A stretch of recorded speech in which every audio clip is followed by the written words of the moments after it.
Миллиондаған адамның өміріне зардабын тигізген Чернобыль апатына биыл 37 жыл.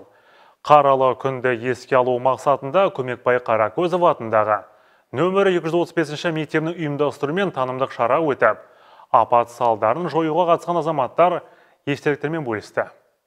1986 жылдың 26 сәуір күні Украинаның Чернобыль атом электростансасында мыңдаған адамның өмірін қиған алапат орын алды.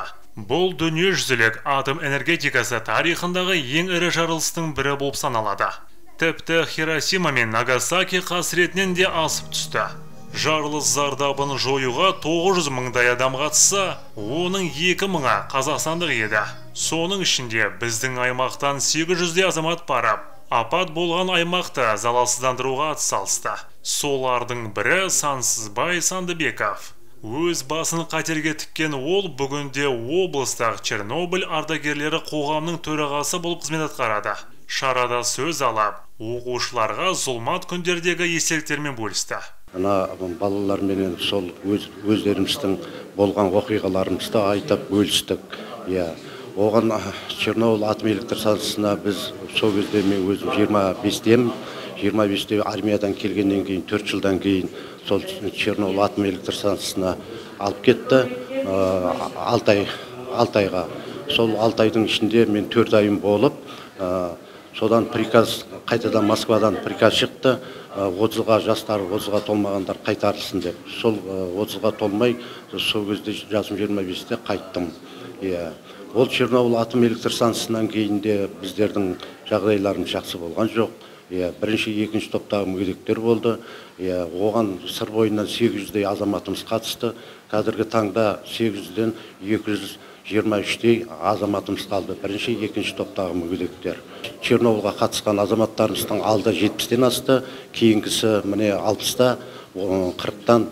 Сол енді ардагер деген статусты берсе деп ойлаймыз. Қазір енді Ұлы Отан соғысына теңестірілгенмен тұрмыз. Мектептің бүгінгі өткізген іс-шарасында мына 50 жылдық қарсаңына біздерді, ардагерлерді осы 50 жылдық марапатпен, төсбелгімен марапаттады. Қуаныштымыз, рахмет. Жылда өткізеді. Бізді қазір осы 235 мектептен 10 жылдан асып кетті. Осы іс-шараларды өткізіп, бұл кісілерге де мыңда бір рахметімізді айтамыз. Шара барысында мектептің 37 бастауыш сынып оқушысы жас ұлан ұйымына салтанатты түрде қабылданды. Мемлекеттік рәміздерді құрметтеуге, дәріптеуге, туған елім, жерім, отанымды мақтан етуге, ата-анамды қадірлеуге, үлкенге құрмет, кішіге ізет көрсетуге, білімге табандылықпен ұмтылуға, салауатты өмір салтын ұстауға, табиғатты аялауға, жас ұлан ережесін бұлжытпай сақтауға, және оны өз ұстарынан талап етуге ант етеміз, ант етеміз, ант етеміз.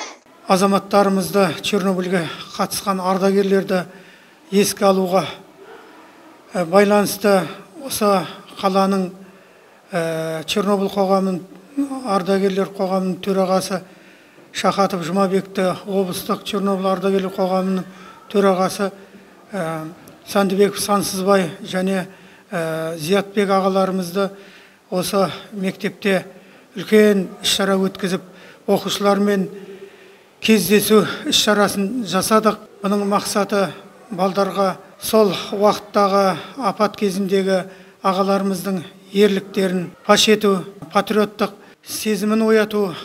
Сырбойлықтардың өнегелі ісін ұлықтау бүгінгі ұрпақтың асыл парызы. Алтын уақыттарын бөліп, шараға қатысқан Чернобыль ардагерлеріне білім ордасының басшылығы арнайы алғысын жеткізді. Кездесу соңында оқушылар ағалармен бірге естелік суретке түсті. Ол жазды өт Айдос Исаев, Нұрымжан Тұрашев, Қызылорда қоғамдық телеарнасы.